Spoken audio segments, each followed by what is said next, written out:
Can anybody beat the champs? We'll ask Horace Girls Basketball head coach Brent Hintz that exact question. Plus, Dave Richman joins us as the Bison get set for their biggest week of the year. Hot Mike starts now. Hot Mike with Dom Izzo. Really? Really, Dom? No. I like what Dom's doing. Okay. Dom Izzo. Jeez, come on, Dom. What do you think I am, a magician? Yeah, I'm fired up, Dom. What else could I say? Absolutely. It was great to get on the field, and then Dom came up to me, and I'm trying to walk away from me. I just wanted to enjoy myself out there. Hot Mike. Great job. There's got to be some kind of intelligent question about something. Coach Dom Izzo, WDAY in Fargo, North Dakota. Can you give me a layup or something? Hot Mike. Presented by Northwestern Mutual. That program is second to none. On the networks of WDAY. You know, if it's not about sports, I find it very hard to concentrate. Here's Dom Izzo. Good Tuesday morning. Welcome to the How Many Key Rings Do We Really Need edition of Hot Mike on WDAY Extra. KSFL TV, good morning everybody in Sioux Falls, KNBN in western South Dakota, and all parts in between at Inforum.com. Happy Tuesday, everybody. 13th day of January 2026 is here. I say that only because I'll get right off tangent so we get out of the way here. I was getting ready to come downstairs to do the show, and I found something. I have a few extra, let's say, trinkets on my keychain. For those that still actually have keys, I know we're adapted enough now that actually nobody actually physically has keys to do anything anymore. I've submitted when I went to the Lego store in the Mall of America. I had to do that. My son was there. There was no getting around that.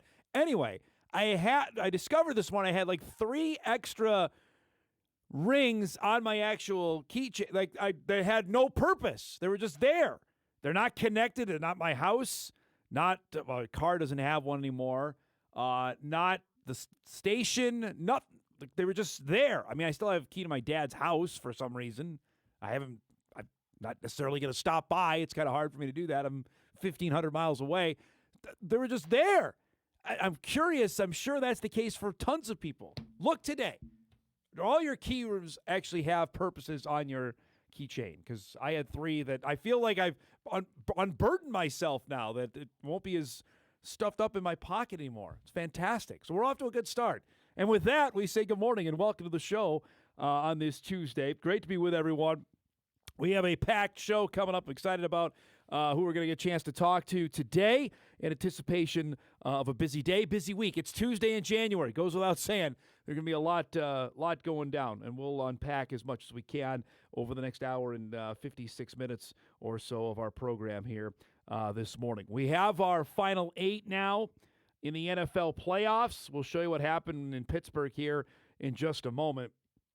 I am intrigued, as the TV nerd that I am. After the game last night, we found out the networks and designations for who was going to get which game this weekend.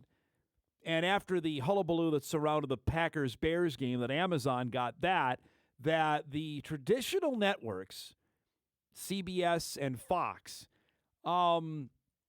may have some complaining to do to the old NFL when the new negotiation starts, probably later this year, for what they're going to open it up for future down the road once we go to 18 games. Because it seems to me that the networks that have paid the most might be getting hosed the most, that they get the bulk of the games on Sunday, and the games they're getting aren't all that great? Question mark? It might be a debate for down the road, which we'll chat about here in just a little bit. We'll also get you ready, as I mentioned in our tease. The largest week of the season for Bison men's basketball has arrived. North Dakota State is at home tomorrow. Yeah, it's a Wednesday game tomorrow night with South Dakota State. And then St. Thomas, the other team that's unbeaten in league play, will come calling on Saturday. Little scheduling announcement. Each of the next 2 coaches or teams of the Bison are going to play will be on the program. We'll have Brian Peterson tomorrow, South Dakota State head coach, on a game day. Johnny Tower will be with us on Friday, St. Thomas head coach. So some fun guests we got coming up here over the next few days on top of our usual lineup of guests that we have joining us. So excited about that. All right, let's get to the game last night. And the 4-5 matchup, Steelers-Texans, maybe didn't pop off the screen for a lot of people outside of the fact it's an NFL game and it's the final Monday night NFL game of the season. And as it turns out, if you've not watched the Houston Texans play football all season long, they can play some defense. Aaron Rodgers and the Steelers found that out. C.J. Stroud is a pretty good player as well. In a game that he didn't play his best, little screen pass to get the Texans into the end zone to Christian Kirk makes it 7-3. That's the score when Stroud gets hit here. He turned the ball over 3 separate times. Wasn't necessarily that Houston played clean football, just that they prevented Pittsburgh from doing much. Rodgers was flustered all night. He looked like he was 42 years old last night because the Houston defense was swarming. It's 7-6, not the other way around. Houston in the third quarter. Stroud trying to make a play and then threw another interception. Mentioned he threw 3 picks or 3 turnovers last night. This is bad. I'm not sure what you're trying to do, trying to force it in there. Steelers, though, can't do anything offensively. Texans here trying to get it to Nico Collins, and this is not good if you're a Texan fan. Their best player has to get carted off. Not sure the extent of his injury. It's 10-6 now in the fourth, and again, Rodgers a crush here. The ball is loose. Sheldon Rankins just picks it up. The big man goes 33 yards for a touchdown. You see Rodgers got hit there. They could have called that as a penalty. D'Amico Ryans and the Texans are fired up. It's 17-6. Houston, same score. Midway through the fourth, little dump pass here. This goes for a big play down the sidelines. Finally, the Texans offense doing something. Now, this Houston team won 12 games this season. Woody Marks will take it. Next play down into the end zone for a touchdown. It's 24-6, and it felt like it was a 30-point deficit for the way that the Texans defense was playing on Rodgers. Here, he's picked off. Kalen Bullock with the pick, and then got a convoy down the sidelines. Gets past Rodgers. That's a pick 6. The route officially on as the Texans are moving on to the divisional round, and that is it for Aaron Rodgers? Question mark? We'll wait and see. 30-6, Houston. The first time Houston wins a road playoff game in franchise history. So, here's the final 8. The Texans will get the New England Patriots on Sunday in Foxborough. The other game in the AFC would be Buffalo and Denver. In the NFC, Rams and the Bears, and the 49ers and the Seahawks. We have 3 teams out of the NFC West still playing. NFC North is represented.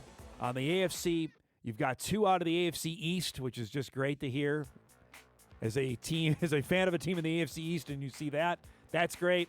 And then you've got the AFC South and AFC West still represented on the AFC side. Now, here's the intriguing part. You see the designations here. So Saturday will begin with the Broncos and the Bills on CBS, which is a little surprising. That's middle of the day. That typically you have put the quote-unquote worst matchup or the one with the least eyeballs would get that Saturday 3:30 time slot. Not this time around. CBS gets, and I think, frankly, that's a really good game.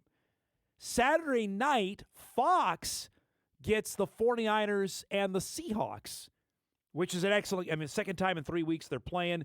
That game was on ABC 2 weeks ago. So you got to understand why ABC's like, hey, can you help us out and maybe not give us the same game that we had a couple weeks ago. Then Sunday, WDAY, ABC, we get the Texans and the Patriots. That's a 2 o'clock kick Central Time. And then everything wraps up. NBC gets the Rams and the Bears. So no Fox, no CBS on Sunday, which traditionally you think is the higher viewed day of the two. But ABC and NBC get the 2 Sunday games, which is I don't think that's ever happened since this contract has rolled around. It hasn't. I can tell you that. NBC getting some preferential treatment because I'm going to tell you right now, Rams-Bears is going to be the highest-rated game of the weekend simply because of the time slot, the matchup. You've got two of the top 5 markets in the country playing each other. Yeah, that's gonna do well, and it's on NBC. So there you have it. Those are the 8 teams that are left in the National Football League playoffs with Super Bowl 60, which is on NBC this year, looming. Each of the 4 networks getting a game for next weekend. Also yesterday, now I was ready, I said, okay, 2026, the Wild are rolling. We'll start showing the Wild. And now here they come after their 7-game roadie. They've come back home. They lost to the Islanders in overtime Saturday. They had the New Jersey Devils in town last night. And that meant the Hughes brothers would all be reunited for the first time since Quinn got traded to Minnesota. And the Wild did not play well last night, notwithstanding this goal from Brock Faber that tied the game up. Actually, a deflection from Ryan Hartman down low early in the second period. After that, though, the Devils dominated this game. Andre Palat will score. Little wraparound out in front. The Devils are scuffling, too. This is a team that started out red hot and then it really cooled off. Palat, you see, tips that home past Jesper Wallstad to make it 2-1 Jersey after 2. In the third, Jesper Bratt was unstoppable. That's a deflection there. The first of back-to-back goals that happened just 21 seconds apart for New Jersey. Here's the goal. It's 3-1. Now it's 4-1 on another deflection. Rough night for the Wild on their home ice, and the Devils weren't done. As you look at a replay of that beautiful deflection, Bratt with his second of the night, 11th of the season. Palat already had one. Now he'll add another.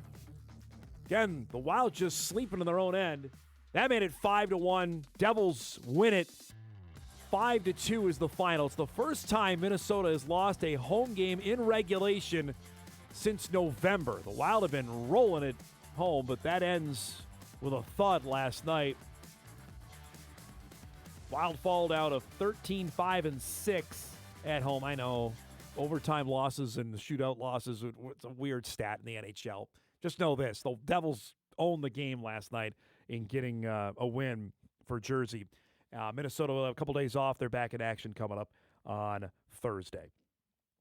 All right, let's one last thing here before we move on and get ready for our show. We got a lot to get to here today. Now, as the baseball rube that I am inordinately probably excited about a couple things here because we're now into 2026. So we've got 3 to 4 major world tournaments or events happening in the calendar year. Obviously, we have the Olympic Games coming up here in less than a month. Looks like the hockey rink actually be ready to use for the hockey tournament that the NHL is shutting its season down for 3 weeks. They tested it out yesterday, and apparently that's fine. I don't know. The locker rooms aren't done. I don't know. They've had 7 years to get this done. I mean, I was the king of procrastination in high school. This is taking it to a whole other level. They literally found out in 2019, the IOCs told Milan, you won, you have the bid. And now here we are 3 weeks out, and there's still stuff not done. I don't know. That doesn't sound great. Anyway, so you have that. We know the World Cup is coming here this summer for soccer. And we have the World Baseball Classic is back again. Now, you'll remember a few years ago when it was 2023, I think, to start the season, we had the great matchup of Ohtani versus Trout in the final. And Ohtani struck out Trout, who then were teammates before Ohtani went to sign with the Dodgers, to end the game in the bottom of the ninth inning. Great drama and got things fired up for the baseball season. And it's back again this year. It'll start in March. It means spring training will start a little bit earlier because they'll stop spring training, quote unquote, for a bit to have their teams and players go and participate for their particular countries. The United States is going to have apparently a who's who here. There are guys that have decided in the past that opted out, that saw the tournament a couple years ago and say, oh, man, I want to be a part of that. The Twins are going to have a couple guys there. We knew Joe Ryan was going to be one. Byron Buxton announced yesterday he's going to be part of the World Baseball Classic team as well, which is big news here, obviously locally. Not sure how much there's going to be excited about considering the Twins' prospects for 2026, but Buxton will be part of the team that's going to be obviously one of the favorites to win this thing. Japan is going to be the other. The Dominican Republic will be good. Venezuela will be obviously in the mix as well. But nice to see that Buxton will be part of the team that'll be starting. The World Baseball Classic gets going, as I mentioned, mid-March. Joe Ryan will be on the squad, as I mentioned, as well. So, little baseball news here. For those that are baseball-centric, Twins Fest is coming up here in just a couple weeks. The Winter Caravan will blow through town, I believe, a week from Thursday. I believe it's the 22nd that the Twins Winter Caravan returns to town. That, to me, always was the signal like, all right, here we go. Spring training just a couple weeks away, and then we're playing ball not too far away. USA Baseball announced yesterday on the Buxton News here. Team USA will begin its World Baseball Classic run. This is from MLB.com. First game is 7 o'clock on March the 6th when it'll take on Brazil. I'm not sure how great the Brazil baseball team is, but the first game is going to be played in Houston, the home of the Astros, to start the World Baseball Classic. I don't know if people are interested in it or not. Some are, but at that time, March Madness is going on. You know, we're in the midst of our state tournament stuff, so I'm not how big a deal it is, but we'll find out once it gets going again here in about 7 weeks. We got a packed show coming up for you here today on this Tuesday morning. Our guest lineup is brought to you by Northwestern Mutual. At 9:35, Mike McFeely will join us in studio. Is his usual Tuesday time slot. Looking forward to always our conversation with Mike. At 10 o'clock, David Richman will join us, North Dakota State men's basketball head coach. If you missed it yesterday, Bison men in an absolute thriller on Saturday, buzzer-beating win over Omaha. We'll chat about that and look ahead to the game tomorrow night with South Dakota State and the matchup Saturday with St. Thomas. A big week for North Dakota State hoops. That's coming up at 10 o'clock. And at 10:35, Brent Hintz will join us, the reigning champs in North Dakota 2A girls basketball. Horace is rolling again. They're unbeaten. They got a biggie tonight with Shanley. We'll preview that and look at how the season has gone for the reigning champs. That's coming up at 10:35. That and a heck of a lot more here on a busy Tuesday morning. We come back. Coy Parrish has made his destination known.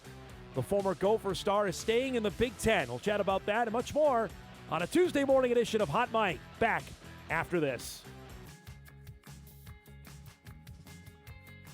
Off and rolling here on a busy Tuesday. We got a great night of hoops coming up for you here, both on WDAY Extra and on WDAY2. Tonight on Extra, Horace and Shanley tip off 7 o'clock. We'll preview that game coming up later on in the show. Also on WDAY2 tonight, a little double dip from Hunter, Arthur, somewhere in that vicinity where Northern Cass is located. Valley City, Northern Cass. Girls and boys basketball doubleheader. Coverage begins at 6 o'clock on WDAY2 with a second game at 7:30. You can stream everything on our website on Inforum.com. You can also use our app on WDAY Plus to check out all the games. So a busy night. It's Tuesday. Got everything going on, and we'll have 3 separate basketball games coming up for you later tonight. Looking forward to that. We'll chat more about that Horace-Shanley game coming up in hour 2 of the show. Now, we have T-minus, 4 days left in Portal Watch, which will be nice to wrap it up.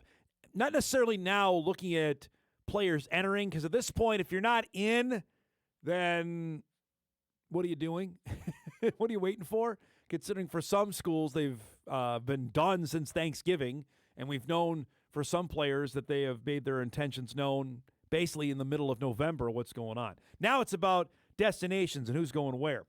And one of the more high-profile guys in this part of the world made it official last night. Former Gopher star Coy Parrish from Esco, Minnesota, who was the prize signing of the Gopher class of a couple years ago, who announced he was going in the portal on Jan 1, is staying in the Big Ten. He'll be going to Oregon to play his last 2 years of college ball. Now, I mean, that seems like a home run there, considering the Ducks made it to the college football playoff semifinals. He was also being flirted with Texas Tech, but now he'll take his talents to Eugene for a team that's made the CFP each of the last 2 years that it's been around. Now, you could say Parrish is probably the most popular Gopher player. I don't think there's any argument in that.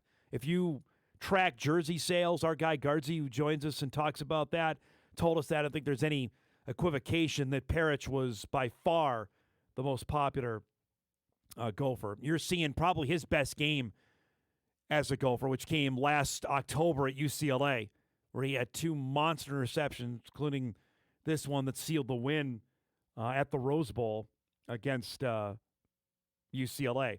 His 2024 season was fantastic. This year, not as good. His PFF grade of 2024, 89.9, was the best among freshman safeties and 6th among all Power 4 players at his position. No, this year they flirted with him playing offense. You saw there in the Buffalo game. That was the first game of the season. He got some reps playing wide receiver. Parrish became the first Gopher freshman since Darrell Thompson in 1986 to be named first-team All-Big Ten. The Sporting News put him on its second All-America team, making him the first Minnesota freshman to be named an All-American since 1972. I mean, it was a huge deal. He had rejected Ohio State because Ohio State came calling. We talked about it on signing day when he ended up making sure it was official. He was going to be a Gopher. That was a huge deal for P.J. Fleck to get a guy from the state to come and play at the University of Minnesota. Now, you can be of the mindset like, oh, I can't believe he's leaving. Why would he do that? Why would he turn his back on his home state? Where's the loyalty on this? And that's fine and good. If you want to go and scream at the cloud and be that guy, I'm not here to stop you, but I'm also here to tell you that that's not realistic. The fact actually that he gave Minnesota 2 years is pretty darn good, considering knowing his value out there when he committed in the first place. Because I'm sure Ohio State was going to back up the Brinks truck to get him to commit out of high school, and did. Now, he's coming off a year where he was not as good. The game at Cal, that late-night game when the Gophers lost, he was bad in that game. Muffed a fourth-quarter punt that Cal turned into a touchdown. His play got better as the year went along. He finished third on the team with 82 tackles. We saw the pick 6 that he had in the win against Purdue that was in that highlight package we just showed you. Pro Football Focus grade for the season, though, 62.4. A grade of 60 is considered average, according to the Star Tribune, by Pro Football Focus. As this is from the Star Tribune story about him leaving. As the 2025 season approached, Parrish showed signs that he was thinking ahead in his career.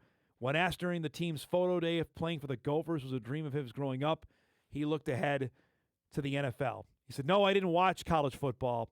My dream was to play for the Vikings. I would just skip through college if I could and just go straight to the Vikings, but you've got to do your 3 years in college football, and I'm willing to do that." He played in the bowl game, but he did not commit to staying with the team for 2026.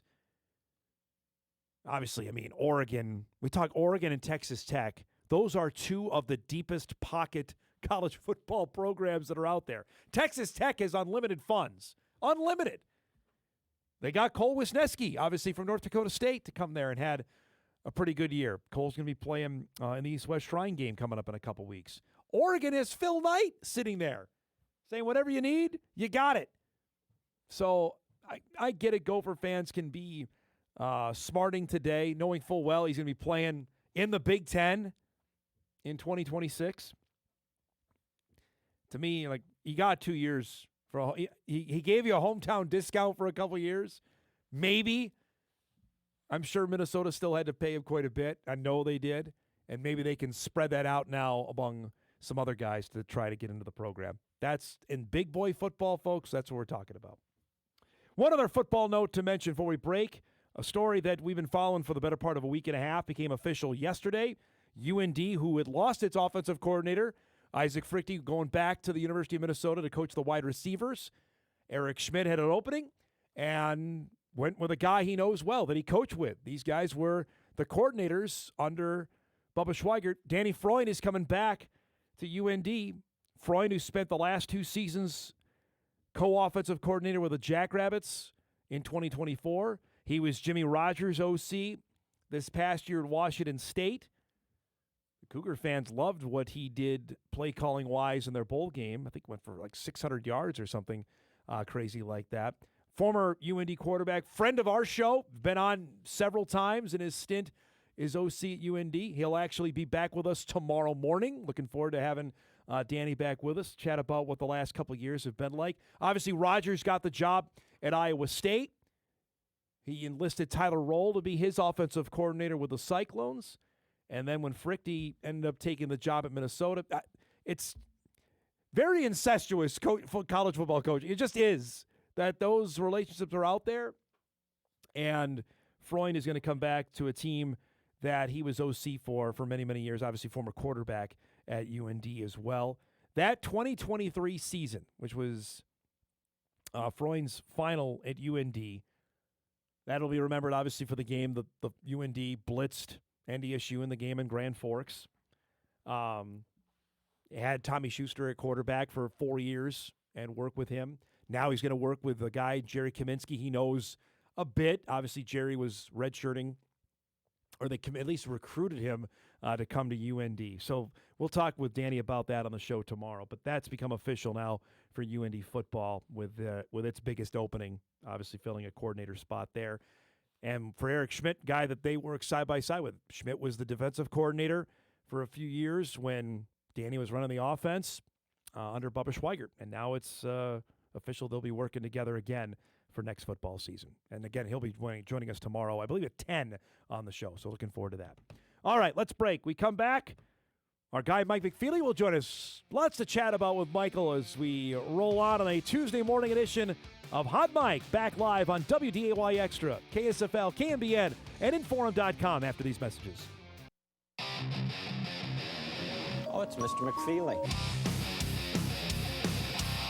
I have seen the future, and he was wearing number 5, and I ain't talking about Robbie Grimsley, folks. Took out the muffins, took out the trail mix, took out the cookies. They stole the monster cookies. Wow, that's awesome.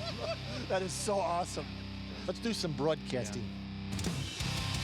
We'll do some broadcasting with our guy Mike McFeely. Joins us each and every Tuesday at 9:35. Good to see you, my man. I have an email waiting for you. You want to tackle this one right off the hop, or you got something for me? It's your show. Dom, can you ask Mike how he feels about his good friend Curt Cignetti leading Indiana to the college football playoff championship? Well, first of all, I have no problem with Curt Cignetti. He's fine. Cig might have had a problem with us. I don't know. I don't know about that. I don't think so. He had more a problem with the FCS playoff committee. Yes, the last time we saw him. Yes, the last time we saw him in person, he was whining about having to come to Fargo for the playoff game. Which, whatever. Yeah. But I have a problem with the guy was fantastic. You've covered Sig since he was at Elon. You were out there. Yeah, there was a game that the Forum sent me to because I pitched to him. It's like, well, James Madison is kind of their new rival and the playoff rival, and so I went out to. I think I flew to Philadelphia to cover an Eagles game or something. Way back when, yeah. And then drove up to... Or other way around. I think you went to Harrisonburg, then to Philly. I can't remember. Maybe. Yes, I did. Yeah. Because I was driving through D.C. at like 1 o'clock in the morning or something, which was fine. But, so anyway, so I went to Harrisonburg. The game that I happened to be at was Elon was playing James Madison. James Madison hadn't lost at home for like 33 straight games. This was in the midst of their glory run. I think it was 2018 that I was there. And Elon, which had been terrible forever in the CAA, beat James Madison that day in front of like 25,000 people on just a beautiful day in Virginia in whatever, September, October, whatever it was. And and so Cignetti after the game, I was, asking him questions. I had no idea who he was. He had no idea who I was. He still doesn't.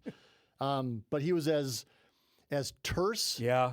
And I said, so like biggest win ever in Elon history? I don't know. That's for you guys to decide. Oh, okay. And so then it progressed there. We talked to him in Frisco. I actually talked to him before that because his dad, Curt Cignetti's dad, was Frank Cignetti. And for us old timers, Frank Signetti used to coach Indiana, Pennsylvania, a Division II school that used to be a playoff rival of North Dakota State for a couple of years, like 88, 90, 91, that era. And NDSU beat Indiana, PA, like 51-10 or something in the Division II National Championship in 1990. Yeah. And so and Kurt Signetti was at that game. And so I got a hold of Signetti on the phone prior to that's when there used to be 3 weeks between the semis and the championship game. Yep. And so I talked with Signetti on the phone. He was great. He was really good in that setting where he was talking about history and his dad and memories. So then I saw him in Frisco like 2 weeks later for the game. And said, "Hey," Yeah. and it was just like Stonewall. Like he was just like Game face. yeah. It's like I'm going. I talked to you from. It's like yeah. He just goes yeah. I go okay. Just on the field at Toyota. I'm just oh okay. That's all right. What was he upset about that game, the national championship game? Obviously, I mean, James Madison. I don't remember him being upset about anything after that game. I remember him. I don't know if it was the fake punt or something, the fake field goal. I don't know. Remember what I remember about that game? That was that was the 19 team. Yes, so that was the Trey Lance run first of all, and then the fake field goal from James Hendricks that went for the touchdown. And Signetti after the game was mad about his special teams. Oh, that's it. Yeah. And I'm kind of going, well, but I thought, well, but you said in the press conference, like, if this guy's on the field, it's going to be a fake. Yeah. And they didn't recognize that. And I'm going, well, isn't that part of your job too as the head coach to recognize that? What was Hendricks' number, 19 or something? Six. Yep. Like, okay, so nobody like noticed it. And then, but he came out and said, we said if 6 is on the field for a field goal or extra point, it's going to be a fake. Yep. And so he just threw the kids under the bus and didn't take any responsibility. He did say, when we asked him about Trey Lance, he just said, he's just a cut above. Yep. Just a cut above. Yep. I mean, to make that play, he's pretty good. And then we saw him in Fargo the following year for the semifinal game. He was upset that James Madison wasn't seated second that year, so the game would have been in Harrisonburg and not in Fargo. That was correct. And he was mad about having to go to Sam Houston the year prior, the spring season. That's right.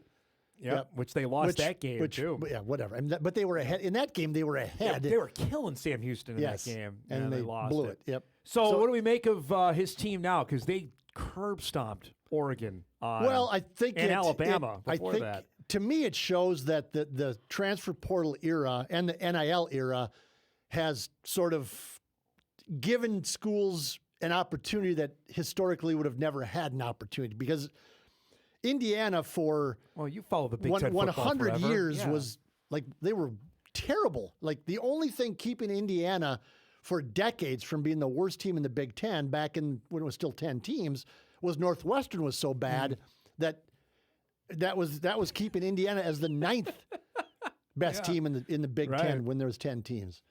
And that was, you can't change that overnight like he did in Indiana. Like that was decades of incompetence and lack of funding and lack of tradition and lack of history. And in 2 years, I mean, if they don't win this game this time, it's going to be a massive upset. Yeah, correct. I mean, I think everybody expects them to just absolutely destroy Miami in the championship game. Yep.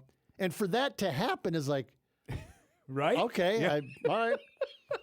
And so that's, and whether you view that as a positive or a negative is how it's a great story. Yes. What I find interesting is a lot of the same people who are complaining about the portal and NIL ruining college football, some of these national talking, they're celebrating Indiana. As, what a great story. Well, you can't have it both ways. Nope. It's either a great story or it's the ruination of college football. Everything is the ruination of college football these days, though, right?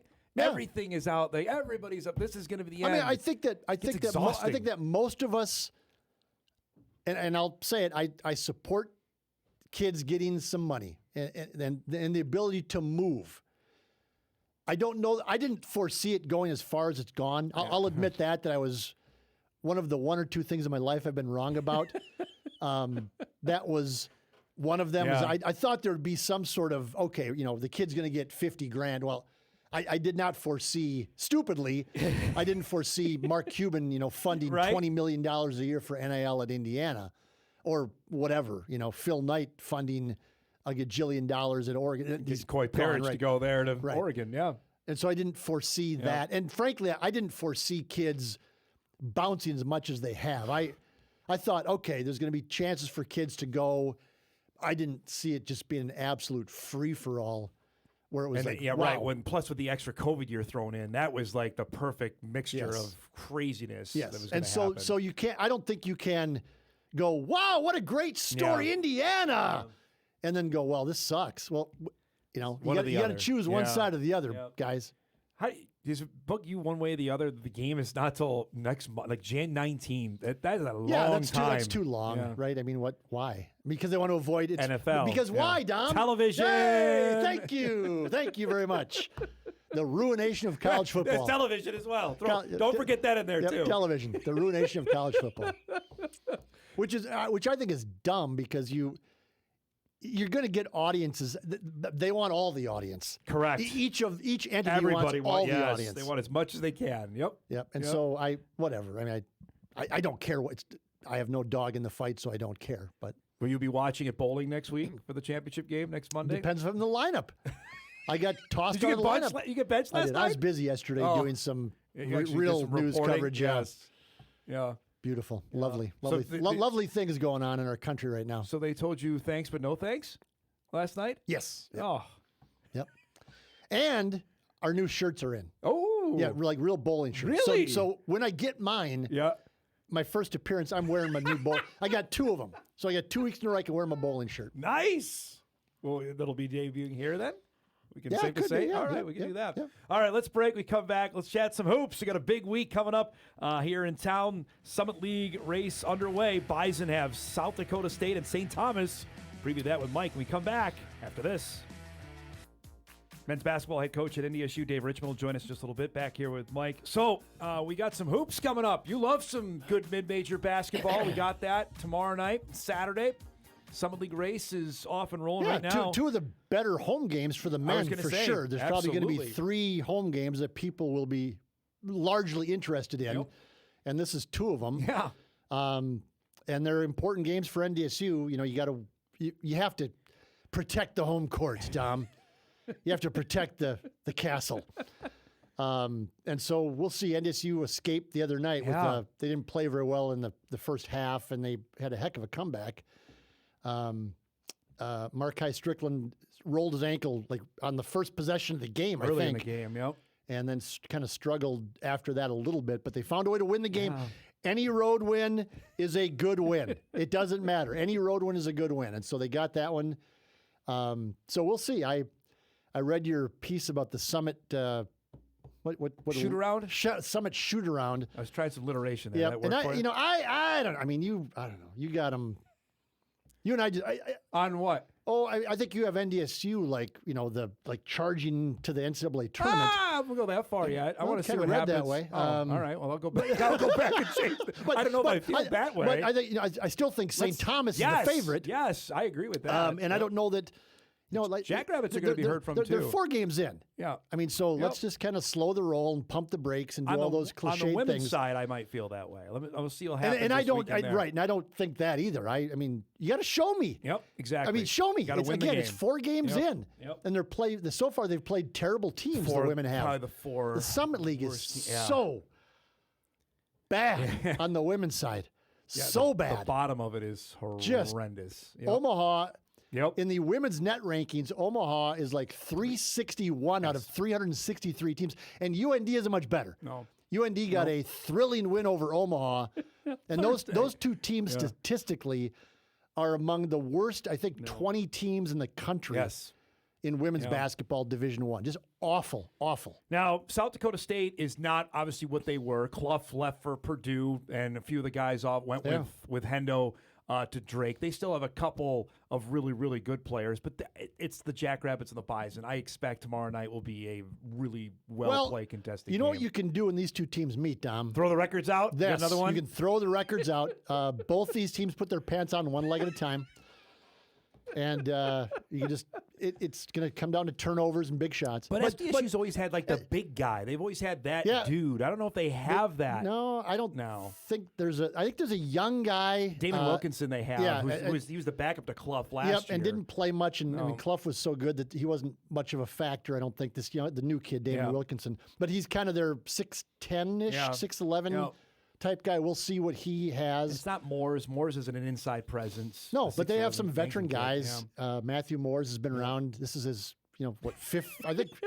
Oh gosh, it was a couple years at Wisconsin, and 3 now at South Dakota State. And they have a couple of those guards from South Dakota, actually the in-state kids they're real good. They can shoot the ball. Really good. So they're fine. They're South Dakota State, but we'll see. NDSU, I think. If they're going to charge the NCAA tournament like you have them doing, it'd be nice for them to sweep this week at home. St. Thomas is, I mean, we know what they have. Tower went and got guys that went to other schools that are Twin Cities kids and got them to come back, and he's recruited well. I mean, now they got a $150 million arena. Right. They got everything rolling right now. Yeah, they do, and they. He knows what he's doing. Yeah. He's a good coach, good guy, as best as I can tell. And they have larger goals than the Summit League. Yes. I think that's obvious. I don't think they would even deny that. They might have to on the record. Yeah, they hadn't hawed it when I asked it. I think off the record, if you were having a beer with John Tower, he would say, "Yeah, the Summit League is not our last stop." Stepping stone to something bigger, which is fine. Good for them. Right? As a guy who. Strongly supports NDSU moving on from FCS if at all possible. I'm not going to poo-poo that and call them arrogant because that's what their goal is as an institution. Then go for it. Then go for it if you can afford it. And how cool would that be as a Minnesota guy that I am to have a second Division I basketball team in the Twin Cities in Minnesota? Yep. That's good. That's really good too. Yeah. I mean, they're humming right now. I mentioned on the women's side, so the Bison only have the one game this week in Brookings. They haven't beaten the Jacks in 11 years. And to your point, I said it yesterday on the show, until they do it, we can't take them not seriously. I don't think it's the right one. You can't take them super seriously until they knock them off. But you can't say they're that they're a contender until they show that they're a contender. And there's one team. Yep. For a while there was two. There was South Dakota was really good. Yep. But until North Dakota State shows that they can beat South Dakota State, they're just the second best team in the league. Right. Then. I mean, the Jackrabbits have won 67 now, I think, consecutive regular season games in the league. Right. So this one's going to be in Brookings. Right. And so I would assume there'll be a nice crowd there. There will be. And they full well know the Bison are coming in, won 13 games in a row, and they're feeling pretty good about themselves. That's good. It's good that it's good that there's actually a level of intrigue to this game. Yes. I mean, it took 20-some years in Division I for there to be intrigue for a South Dakota State, North Dakota State game. The last time the game in 2015 was an oddity. That NDSU team was no good that year, was it? Nope. I mean, I guess they had Brooke Lamar. Yep. She was good. They had some, but they weren't any good. No, and they were playing down at Shields Arena for that game. I look at it, to me, that game we were at in Sioux Falls for the Summit League Championship a couple years ago, where the Jacks were depleted. They had 7 players, and the Bison had their opportunity with L. Evans and Heaven Hamling on that team, and they could not hit water if they fell out of a boat that day. That was their best opportunity to knock them off. But this Bison team is better than that Bison team overall. I mean, L. Evans was fantastic. Yep. Heaven Hamling was great. She was just a tough, gritty, blank you type of player, which I love. Is just this team has more pieces. Yes, and they're good. They're a good mid-major women's basketball team. Being 44 in the net ranking is nothing to sneeze at either. Right, the Jacks are 50 right now. That's 2 in the Summit League to be in the top 50 is, and so it's pretty good. Again, I'm not going to go on this rant again, but it'd be nice if there'd be people in Fargo show up for this game. Yep. The men's game, and then the women's game, of course, is in Brookings. But this is, What else do you want? What else are you doing? We've been down this road. I know. My God. I don't know what the answer is. I'd love to know that. We've answered that question, so let us know. What else are you doing then? Well, what I keep hearing as well, my kids are in the, Okay, well, Well, tomorrow's a Wednesday, so Wednesday's activity typically is not as busy. That would be it's normally church night. Church night or religion night, right, for the kids. And that's normally done by 7, right? Yeah. You can get to the shack and go see the game. That's the hope for. Should be a good basketball game. Right. A men's game should be great. And the St. Thomas game, I think, goes without saying. There's some high-level athletes to be playing in that and that's game. a Saturday, so it'll be a little bit different. There'll be a good crowd there, I think. We'll see tomorrow night. All right. And the women's game, Yeah. Do it. No, I don't. Everything is fine. Everything is going great. Everything is great in this country right now. I have no complaints. Everything is fine. Everything's moving along. We're arresting people inside Chinese restaurants. It's fantastic. Everything is great.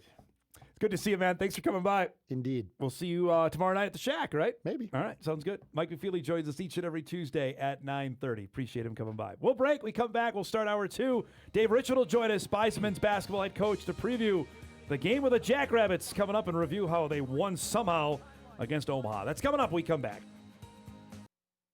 This is Hot Mike on the networks of WDAY. Here's Dom Izzo.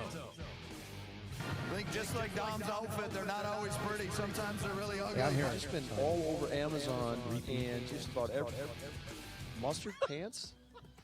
And my wife will tell you, she must have burned mine. People actually listen to your show. They watch. They watch it. Yeah. Play defense in that first half like Dom transitions to you after the game. It's way too long, way too lazy, but you got all these answers. I'm going to bring you over and have you do our non-conference schedule. I'd love to. I'd love to go to Grand Canyon, I would man. love. Hey, well, you doing come that with. game. That's not the thing. I love when you're on Dom. You're so transparent. And I'm like, so two things are happening. That one, people are watching your show, listening. Yes. Right? That caught me a little off guard. I'm just being honest. Time to visit with the men's basketball head coach at North Dakota State. Dave Richman joins us each and every Tuesday. His appearances are brought to us by Northwestern Mutual as we get set for a rather large week of games. I was just joking off air with you that seemingly, it was just a ho-hum weekend, for a couple of road wins you guys got on Thursday and Saturday. Yeah, just hop on a bus, hop on a plane, roll out the balls, let the guys do their thing. And actually, I think that's what happened the first half against Omaha. That's what we looked like. Well, see, that was my next question. Did you have you had like the best halftime adjustments in the history of your career on Saturday afternoon, I'm assuming, right? I'm going to save you a radio show, and I don't know if my mother is listening, but there will not be exact words spoken of what was spoken at halftime or how it was spoken in the Omaha locker room. We're back there right by their hockey sheet of ice. Okay. And I've been around hockey, in my days up in Grand Forks, and I know how that goes. So I just felt at home back there, I guess. To obviously winning on the road is a huge deal. To get both of them, though, and the way you did it, and I know it maybe wasn't the way you intended to get it, just your emotion-wise, I know we're early. It's 4 games in. You still got, 12 more to go. But to get the kind of wins you did, what can that do for this team going forward now? Yeah, I think, you're spot on, and you've been around me too much, too long, where, gosh, I was, excuse my French, but I was pissed at the way we competed in the first half. And I shouldn't say competed, but just, there's some other guys that had an opportunity to step up, and I didn't feel like we handled it the right way. And not just blaming them, but some other guys needed to step up and be better leaders to them and do some things. And, plenty of excuses. We never shot in Baxter that day. It's an up early, there's, again, all the excuses. But we just weren't there. But to our guys' credit, who we always have been, we fought. And the main point that I'm trying to get at is, once I get over myself here, is you're right. We're 4-0 and 4-0, and you get a sweep on the road. That's big stuff. And you go back, and again, there is 12 games left in this thing. But any team that's at the top or sits at the top near the end, there's always a couple of those moments that kind of define those successes. And, will this be one of our moments? I don't know. It has the chance to be if we get better and take care of business down the stretch. But really pleased the way our guys stayed connected and fought through plenty of adversity. And at the very end of the day, I tell you what, that bus ride home, as long and as boring as it was a lot shorter and a lot more fun and enjoyable. And it's crazy. Like I say this, like, just think about what 2 points does for you, what 1 point does for you. And man, it doesn't seem right in a lot of courts, but that's what makes sports, that's what makes reality so much fun. You shot 69% in the second half. We were just showing a little. Riley Massey had a couple big threes off the bench. What was there something even in that first window, that first media timeout? Did you notice something visibly different with the team when you got to the under 16 timeout? Well, I think it's almost like it's just a message to your guys. Like, we value, the last couple of years and what Luke Strage has done and our personnel has done with our offense has been remarkable. It's been great. It's really opened some things up, and it's free flowing, and it's fun. But at the end of the day, still, to me, what wins basketball games, especially road games, is how you defend, how you value the basketball and how you finish possessions. And we weren't doing those things great. We had some poor shot selection. We weren't getting any stops in the first half. Our rebounding, and so basically, it was like the free hook for me. Like, if you weren't going to do those things, I was just going to rotate you in, and I'm going to play those guys. And again, to those guys' credit, like I got a lot of respect and very, very proud of Riley and also Tay Smith, where those are two guys that are good players, and those are two guys that want to play more, and I respect that. But they're not right now, based on some other guys, how they're playing, some other time score situations. But when their number's called on, they still need to be present, and that's exactly what they were. Riley is tough as snot. I love who he is defensively. I always have. I love how he competes on the glass. And I think part of that freshman confidence level is being more hungry offensively. And you saw it. Just coming in transition, I'm just going to let this fly. And it went in. And then he gets confidence. And Riley feeds a lot off of Damari. And those two being out there on the court at the same time, was a real luxury for us. And again, you look at Tay Smith's season of starting here, minutes there, all over the board. Not what he wants, probably not what he expected, especially just out of the gates, but was extremely, extremely proud of that young man. We talk about being present, and when his moment was called, he was present and he delivered. And I remember, I watched The Last Dance countless times, and you listen to Steve Kerr talk. Like, part of his training was he would sit with his workout guy and they would read the paper on the bench, and then he would say, go. And he would have to go in, just jump off the bench and make 5 threes. And like I told Tay, like, I got no promises. That might be who you are for a while, and you got to own and accept it. And that's the beauty of this team. All right, so if you can, give us under the hood on the design play to end the game with Damari and take us through that. We're going to show the play as well. What goes into that, and then how it was executed on Saturday? Well, especially road wins and lower possession games, and tight possession games. Like, we work situations a lot. We have, our days of walkthrough where we talk about a lot of different situations. It's something that James has been sending me, just close games throughout. And so we work on those things, but it's something that we have in our back pocket. There's multiple options off of this play, and we can put guys in different spots and do different things. And I think the other thing that just really goes hand in hand with all this success in this play is, the time on the clock, and then you give somebody that is extremely fast to the ball. You can say this about what Omaha coulda, shoulda, but like when Damari Wheeler-Thomas is just flying at you like that, it's going to make you think. It's a blur. And he was able to get all the way to the rim, and thankfully for us, we were able to execute. So at about 3 seconds when he makes a move, are you thinking this is over? Like, what's going through your mind when Damari gets around the guys and is heading towards the basket? Yeah, I kind of just – it was all a blur. Yeah. And then how we didn't really lead since the start, and then we got a lead, and then they, I just – I told the kid after this, like Tony Osborne, he's just, I said, I don't know whether to love you or hate you, kid. He's a kid that we recruited and I thought we were going to get, and he ended up deciding to stay home, and he's obviously had a great career there.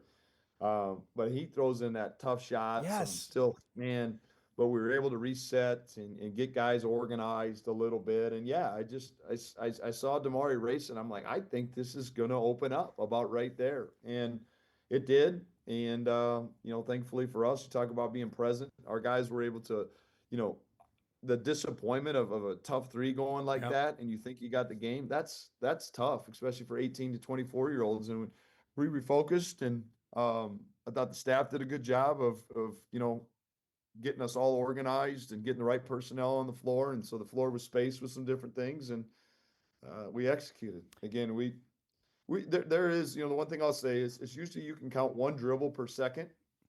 And I think Damari, because of how fast he is, was able to get one more dribble in there. I think it was 7 dribbles. Okay. Holy cow. Instead of 6. It kind of it was, if the visual, as I go back and really think through it, was you and Sam Getzinger racing down the floor. Very similar to that. Yeah, that's what came to mind too for me as I'm watching the play. Absolutely. Yeah. A flannel shirt, just the wind just blowing in the back, and Now, see, I'm trying to actually ask a serious question here. I know you got me You're all rattled. flustered You're here. rattled. It's totally off. Only because I had one of the Bison fans was pointing out, you missed this because President Cook was at the women's game Thursday night, and one of the Bison fans asked me, I think President Cook is wearing mustard pants, and they were pretty darn close. I'm not going to lie to you. I know he's leaving, so maybe his wardrobe, he doesn't care anymore, but you can ask him. I think he was wearing mustard pants the other day. I'm just telling you. Well, here's what you don't know, and I've always told Tim Halverstad, it's the man that makes the suit, not the suit that makes the man. So maybe that's the case. President Cook can wear them better. Off the Damari make, I know it's mid-January, but what, for a kid that's dealt with, and you've talked about it plenty on this show, to have that kind of moment, what can that do for him? His confidence level's already pretty high, Dave, but what can it do going forward to have a play like that? Yeah, I never really worry about Damari. There were some in-the-game situations against Irvine. Him and I had talked about some things, and he missed a layup, but could have got to maybe some other spots or other situations. Like the last thing I am concerned about is Damari Wheeler-Thomas's confidence. And we talk about the layup at the end. The 2 possessions, or the prior offensive possession for us, is when he made a big time dagger shot. Yes. That's the shot where couldn't have gone any better for us. The shot clock's winding down. He's able to stick that. We go up 3. Able to set our defense a little bit. That was, and I think that's the beauty of Damari, and that's the beauty of our system too, where I got no trouble saying it. Damari and TC are kind of the head of this monster right now, and we're following their lead, so to speak. But we have so many other parts really falling into line too. And you've got some guys, like I mentioned, Riley and Tay coming off the bench and their roles. Trayson Anderson's playing extremely well right now. Well. Yep. Like obviously Kai, Markai Strickland's presence is huge for us. Because, I think that was a big part of our struggles in the first half where, Emil was out. Kai goes down with the ankle, gets in some foul trouble. We just never had that rhythm. But that's what I love about this group.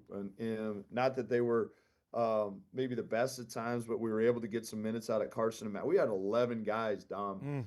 We got guys coming off the bench that I think in other times could have been, had more significant roles. Or a couple guys that aren't playing, as much as they want to. But it's just the reality, and it's a good place for us to be in. All right, 2 things here before we go to break. Markai twisted an ankle. Can you give us an update injury, how health-wise he's doing for tomorrow night's game? Yeah, he's fine. I think that's the good, the bad, where, he's 24. He's played college basketball for a long time. Your initial reaction when you tweak your ankle is, ow, that really hurts. And it does. But because you've done it multiple times, your tendons are listen to me trying to diagnose this medical thing. But your recovery ends up being quicker. Yeah. So, we'll continue to make sure we're rehabbing and doing those things. But he was pretty much full go yesterday in practice, and anticipate, him being full go tomorrow evening. Now, Emil need to be, it was to the head, and that's a little different. We need to make sure we're on point. I can't say with 100% conviction, he'll be ready to go tomorrow night, but he's trending in a very healthy direction. So you tweeted out the photo of that. He's got a nice shiner. What happened in that play of the game with Kansas City? Yeah, and I really didn't see it. And Stragey's in my ear, like, hey, we need to go back and review this. You know, and I'm like, what's going on? And all of a sudden, Emil comes over, and he has got like this, not a golf ball, but like a half golf ball on his eye, just popped. Yeah. And Emil was great. He's like, and the refs came over, and he's like, no, it was very incidental. The kid just turned and ran and just smacked into him. And so. Wow. No, obviously it was down to the wire, or the game was pretty much over, so we shut him down. And then that night happens, the morning happens, and you know I'm on different wavelengths as the guys, and all of a sudden we get to Omaha, we're in the hotel, and I see him in the lobby. I'm like, holy, you know what? Like, what's going on, dude? Yeah. And it was completely black. He couldn't. I mean, he had to force it open. Wow. You know, but he was able to get some movement yesterday, but you know, because it's to the head, you know, you're sensitive to those things, and rightfully so. By the way, your social media is on fire here lately. What's going on here? You're talking about the team's GPA. You said smart like their coach. The team's GPA was 3.53. I don't think anybody believes you were anywhere close to 3.53. I think I was higher than that. Of course. I define show up and have a relationship. So, you know, I tell our guys, like, college is not that tough. You make it tougher than it is. Just show up, be present, turn your stuff in on time, have a little relationship with your professor, and you'll get B's. And if you do any work at all, you're going to get an A. And yeah. There it is. Spoken like a true Division I men's basketball. Wait. Don't I look really smart? Yes, exactly. Yes, totally. Perception. See? I've been fooling people for 20 years wearing glasses. There's no doubt. You haven't fooled anybody except for your wife. Let's break. We come back. We'll preview the game. Good time to break. It's a good time for a commercial break. We'll get ready for South Dakota State. They're coming to the Shack tomorrow. We'll preview that. Other side of the break. Back with Dave Richman on Hot Mic on this Tuesday morning. We're back right after this. All right, welcome back, everybody. Just a few minutes left here with Dave Richman, NDSU men's basketball head coach. Bison and South Dakota State coming up tomorrow night, 7 o'clock. You can see it on WDAY Extra. Looking forward to what's going to be hopefully a great environment. McFeely and I will get the people out there and get them riled up.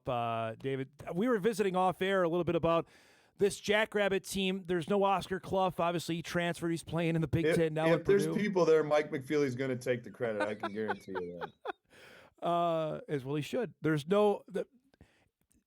I know how talented they are. They're going to play super hard. What stands out when you've seen the Jacks on tape, what you're going to see tomorrow night?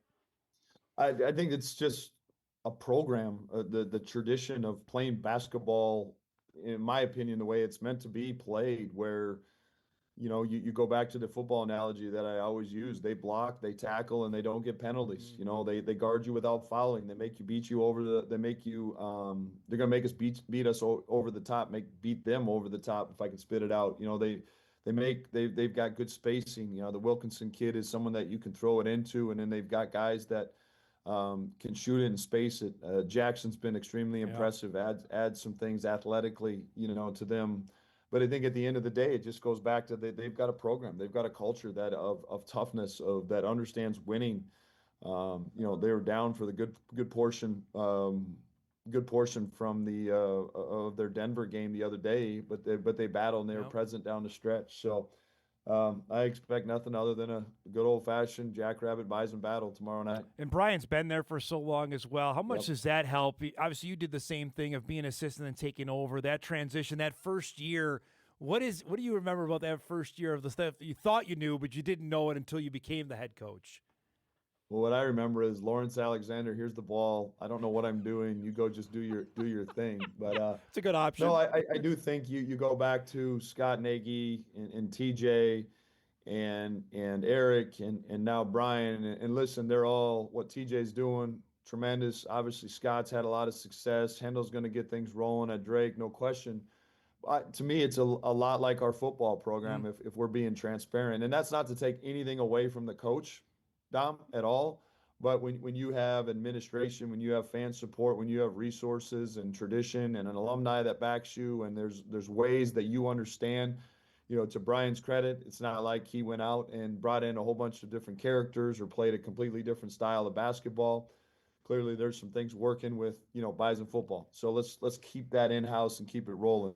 Clearly, there's some things working with Jackrabbit basketball. Let's keep that in-house and keep it rolling. And to me, that's an administrative credit and Brian's credit for, having the understanding and wherewithal to not fix something that's not broken. Off the football analogy, Dave, for people that give us a little behind the curtains, we know they run each other on the recruiting world in football. How often you running into the Jacks basketball-wise recruiting? Yeah, I mean, it certainly happens. I think there ends up being, maybe two kids a year in the state of North Dakota that, they'll bounce around at. There seems to be maybe 3 to 5 in the state of South Dakota, but it is different. I will tell you that it's not like you're, building a relationship with a high school crew like you were too. And then the portal just adds a completely different dimension, so I would say, like I say, anything, the fall recruiting is probably pretty similar where you're butting heads. And I know they got one, that we wanted, this fall. I also know they didn't mess around with, some kids too, like that we were already a little bit deeper in, and we got Trayson Anderson. So, I mean, it kind of goes back and forth, and but the portal is like, I'm learning day to day who we're recruiting. You mentioned in our first segment here, we're 4 games in. Have you looked at what everybody else is doing in the league? Have you followed that, or is it I'm worried about our very next opponent? Well, I mean, it's impossible not to, and I do enjoy it a little. I don't really love watching our opponents play. This where my ADD sets in. I love watching us and how we can get better and situational things, but it does make it a little bit more relevant now because you're watching conference games, so you're watching Omaha versus UND. There are, again, they go back to the portal. There's a lot more contrasting styles within the league than there used to be. Yeah. It used to be a really skilled league, and maybe this, maybe not that, but now I think you have a little bit of better. I know what Paul Sather likes to do for the most part, so that's why he's guarding Omaha like this. So you get some of those things. But again, I like where we're at as a staff and how our staff is built and how we do the things. Our staff does a great job of preparing us for the opponents and organizing me and our thoughts, getting them organized. And then I try to really focus on, like, I didn't like who we were yesterday in practice. So like I sat down and, it was Bison versus Bison. So there's always those things that I want to continue to clean up. This is the part of the year now. Football's still going, but man, to me, this is when college basketball really, you got 5 or 6 games on a night, even on an off night like last night. Are you flipping around, or no? You need a break. I'm not watching any games. No, it's interesting you bring up last night. I was doing the radio show, and then you go through ESPN and you figure out, and I think last night was probably the last Monday where there's not at least 1 or 2 because Monday Night Football was on. Yep. Where there wasn't any just great games. But you're right. You go forward now from every day, even like Sunday afternoons, early evenings, Monday nights, there's 1 or 2, Big 12 games. Like you're right. It's the best. And I do watch, a little bit more NFL. So there's some of that crossover. I should bring in Spencer and Stragi and ask them, how'd the Packers do? Wow, you're gonna do that? They were hooting and hollering on the bus when it was 24-3 or 21-3, and I didn't hear much from them yesterday. Yeah, so I this is really bad of me, but I don't really have a dog in the race when it comes to NFL football, so I can just throw shade, everywhere. But it's a great time of year, and I tell you what, like. And it's that time where I bang my fist about the fans coming out and seeing us play and doing those things. Let's go it. I think the biggest thing where, people have sensed it, like there's an excitement because of the guys that we get to be around. And we are winning games, but I'm telling you, we're winning games because of the people that we have, the fun that we're having, the characters in the classroom that we have. And they're characters, man. Like, there's some wonderful, wonderful personalities on this team. But it's really cool to see. And again, I go back to this, and Jeff did an article, I believe, but like just Damari's competitive spirit, Damari's maturity, that there's something to that grabs a group towards the end of games and finishing games and doing those things. And,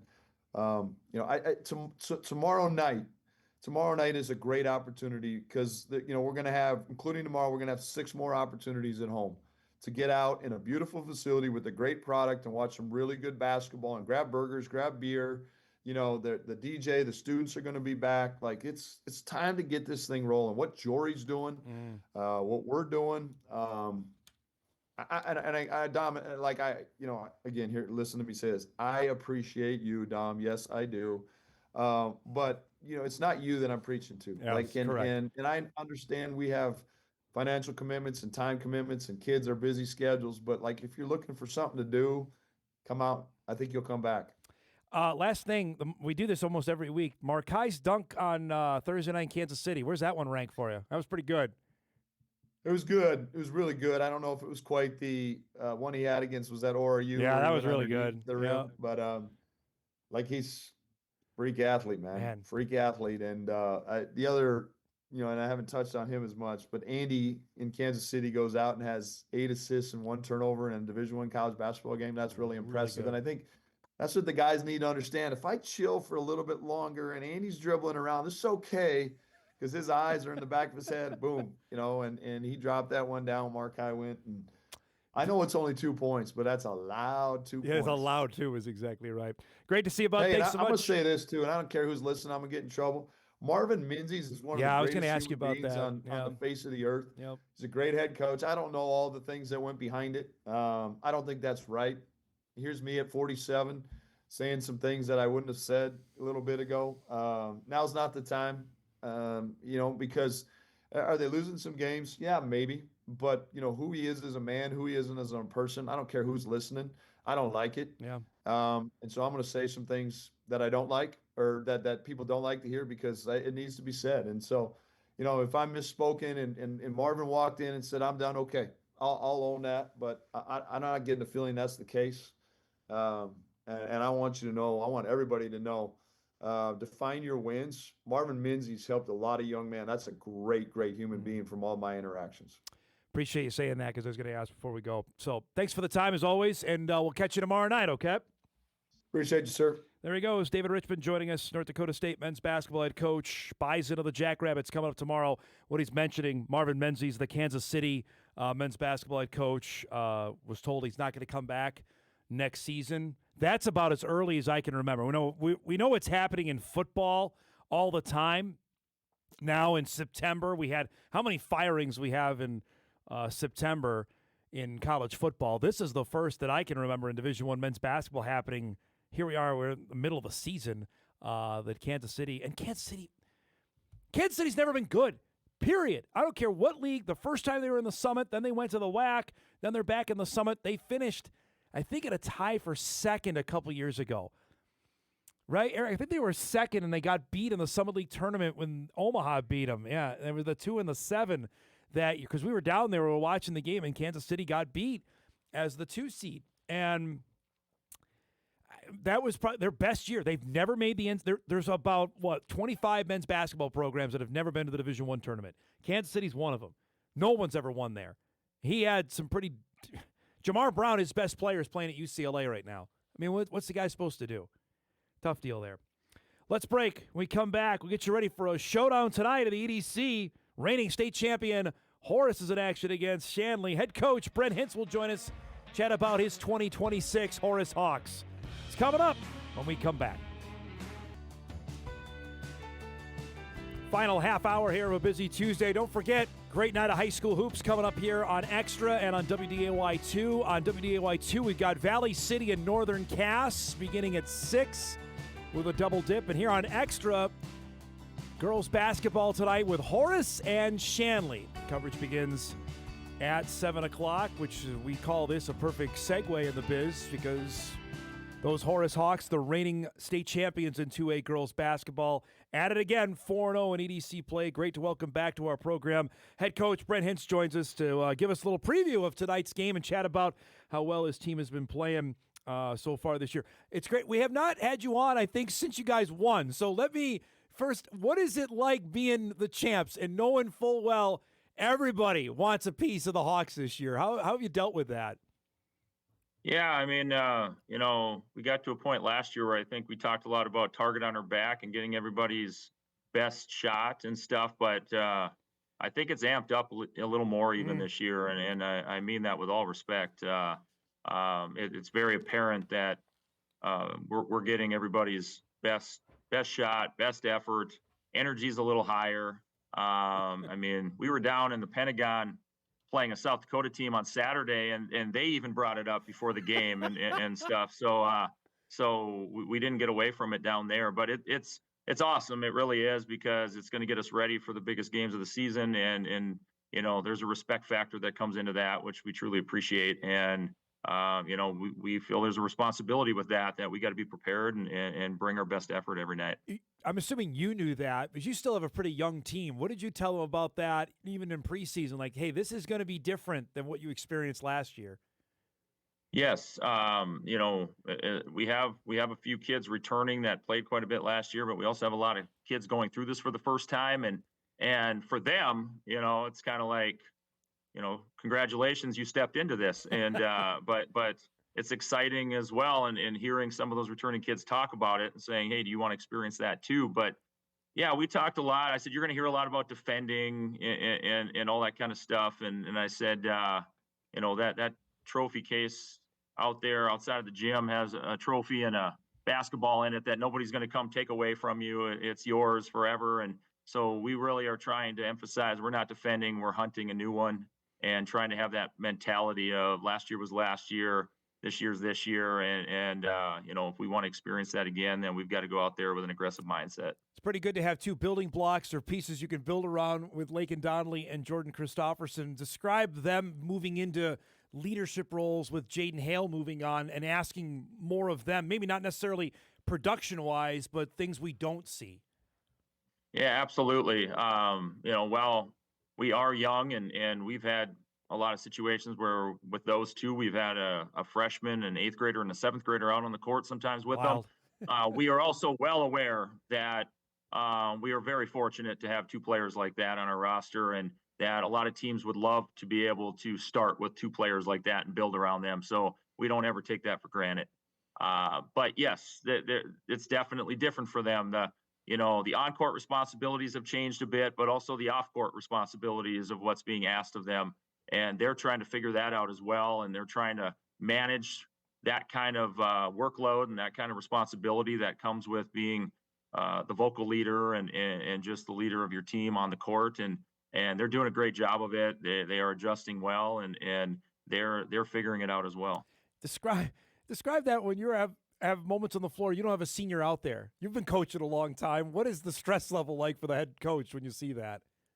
Well, you know, sometimes when the assistants say something, I have to remind them, like, you do know she was going to school at the middle school earlier today, so you got to put it all in perspective. But you know, we were playing Minot, and we got ourselves in a little hole, and we went on a heck of a run in the second half, and we got it down to 2 points with about 5 minutes left. And during that run, there was a stretch where we had a 7th grader and 8th grader on the court, both doing positive things. And yeah, it's crazy to think about it, but it also shows how much basketball has evolved over the last few years. Because when I was a kid, I would have never even thought about doing something like that as a 7th or 8th grader. So but it's been really cool to see some of our experienced kids mentor them. We got a big return last week, Friday. Taylor Myshak returned, and she hadn't played all season. We didn't know if she was going to be able to play at all this year as a senior. And so for things to start turning a corner there and get to a point where she's been practicing the last month and finally get the go ahead and play. And it was awesome in so many ways for her personally, but then she goes out Friday night and goes 5 for 5, 4 for 4 from the 3-point line, scores 14 points. And we start thinking about, okay, this is going to help. And not to mention the leadership that she brings. She brings that senior leadership that we certainly can use right now. What does that do mid-season, Brent, to get a boost like that maybe you weren't counting on? Oh, I'm a baseball guy, so it's a little bit like a trade deadline acquisition, so to speak. But it was a player you had all along. You know, it was really exciting. I won't lie. There's been some emotions through it because you have a senior who basketball means so much to her, and she played such a big role and a big part of what we did last year, and then to have, you know, basketball taken from her and start to have conversations in the fall like, this may be it. You know, she might not be able to play again. And then all of a sudden have the roller coaster say, like, maybe there's a chance. And then all of a sudden we get to that point and I would not lie if I had a few tears at one point in the first half of that game Friday, just thinking about the road she's been on, and she's such a tough kid, and I'm so happy for her that she's getting to play right now because she knew basketball meant a lot to her, but I think she found out just how much it means to her. We were talking off air. You played those two really good West teams, Legacy, Minot. They got you. We know the talent each of those teams have. I mean, Lily Bell's going to go play in the SEC next year. If you had to go back and play them now, you think those games would turn out differently? I mean, I think they definitely turn out differently because the odds of them going exactly the same are pretty slim. But yeah, I mean, yes. Our kids learned a lot from those two games. Those are two really good teams, two experienced veteran teams that, like I was telling you off air, they're teams that don't beat themselves. You have to beat them. And that was the difference down the stretch is they made a few more plays than we did, and we made a couple mistakes that just ended up costing us. But I feel like we learned a lot. I learned a lot about us as a coach, about what we need and what will help us. And so I think we all learned a lot from that. That's really what the regular season is about is experiences, learning from them, and hoping to be the best version of yourself at tournament time. And if you can do that, well, then all those experiences are worth it. All right, it's Shanley tonight. We got the game coming up here on Extra tonight at 7 o'clock. We know what Shanley brings to the table. Just describe the high-level players that are going to be out here on the floor tonight. Shanley's got some dynamite ones. Facing Riley Sievert is going to be, and Jaya Taylor. That's a tough combo. What's the challenge for your team tonight? Well, I mean, they provide a lot of challenges, and it starts with those two you named right there. I mean, there's going to be a lot of high-level talent on the court. We're excited to get the opportunity to go play in a game like that tonight. We're well aware we're going to have to play really well. Along with talent, they provide a unique challenge in that they have so much size. Yeah. They have times where they have 4 kids on the court that are 6 feet or taller, and you just don't always see that at the high school level, especially in North Dakota. And so, so obviously that provides a unique challenge right there. But we're looking forward to finding out if what we want to do, we can do, and if it works. But yeah, Sievert obviously is a kid who can get in the lane and get some tough points around the hoop, around the rim, and then she can go out, step out and hit a 3. And Jaya Taylor, she kind of makes them go. She does she's dynamic, and she's one of those kids that you forget she's an 8th grader with the way she plays. Yes. And so that we realize we're going to have to play well. We're going to have to execute. We're going to have to be tough, and we're going to have to, do what we do at a high level in order to give ourselves a chance to beat a team like that. Last thing, I haven't had a chance to actually talk to you since Jaden Hale came back with Gonzaga as the season opener, home opener for the Bison women.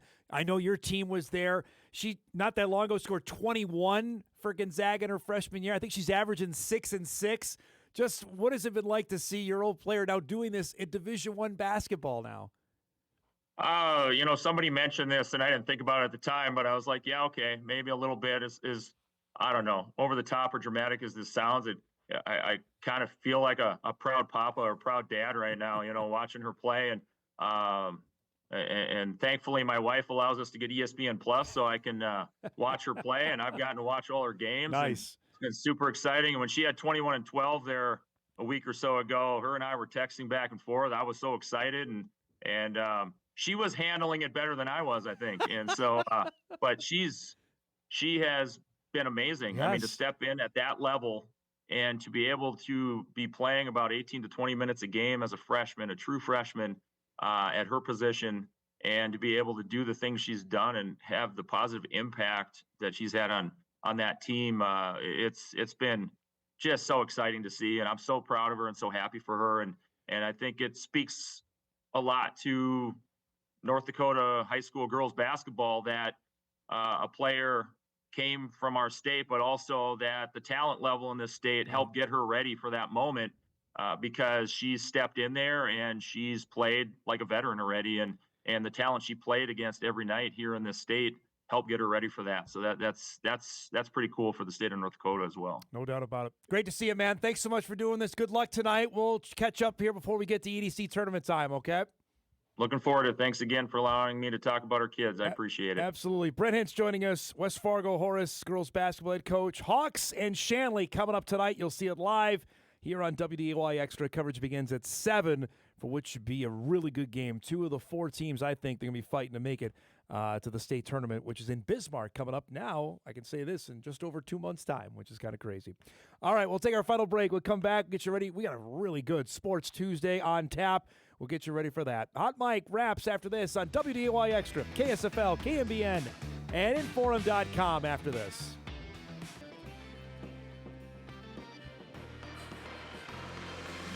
All right, wrapping things up here on this Tuesday Spectacular. Tomorrow, mentioned Brian Peterson, South Dakota State men's basketball head coach will join us. Also, Danny Freund, UND's old and then new offensive coordinator, will be on the program tomorrow. So looking forward to a busy Wednesday Spectacular.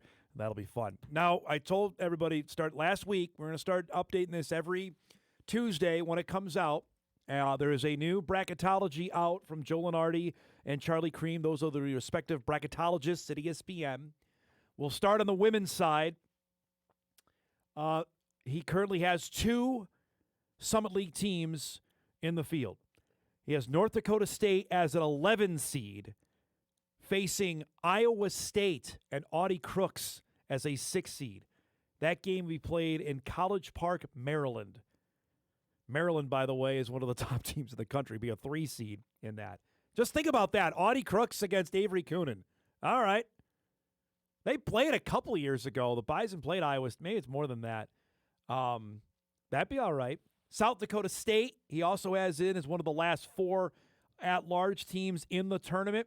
Has the Jackrabbits as an 11 seed playing Clemson in a first 4 game with the winner to get West Virginia in Ann Arbor, Michigan. That's the women's bracketology.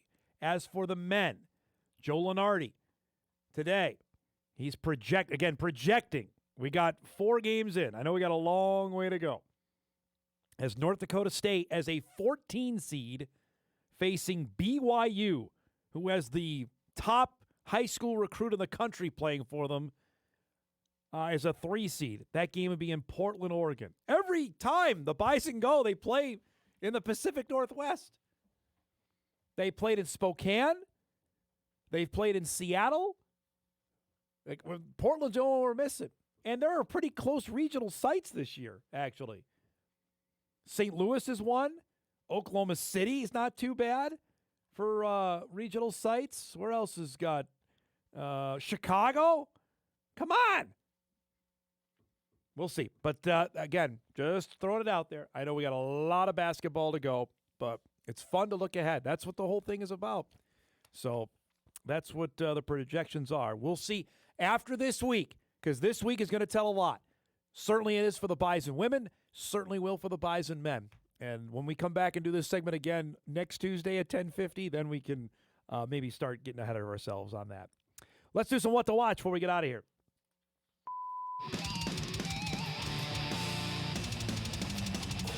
What to Watch brought to us by our great friends at Northwestern Mutual. All right, again, reminder, we got a big night of high school basketball coming up here on Extra. We just talked about it. Horace Hawks and Shanley girls basketball. Coverage begins at 7 o'clock here on WDAY Extra. On WDAY 2, we hit the air at 6 o'clock tonight for a Class A matchup between Valley City and Northern Cass. Girls game at 6, boys game at 7:30 from the Northern Cass gym, one of the best ones around. Highliners and the Jaguars coming up on WDAY 2. Also tonight, Timberwolves are in action against the Bucks, 7 o'clock on FanDuel Sports North. All right, no Ant tonight, out with foot maintenance. Try saying that 3 times fast. No Rudy, out because of suspension, because of too many technicals. So already the Wolves are without 2 of their best guys. Not great. Biggie tonight here in our building. Gophers, Badgers, men's basketball, 6 o'clock on the Big Ten Network. That should be fun to see how that game goes. Minnesota's playing well. And second-ranked Iowa State, led by former Jackrabbit head coach T.J. Otzelberger. They've got KU tonight, 8 o'clock on ESPN. We got to roll. Thanks to our guests today, to Brent Hintz, to Dave Richman, and Mike McFeely. If you missed any of the show, you can podcast it later today at Inforum.com. You can watch a full replay on WDAY+. Enjoy a beautiful Tuesday, everybody. Thanks so much for making us part of your day. And we'll see you back here tomorrow on Hot Mic on WDOY Extra, KSFL, KMBM, and Inforum.com.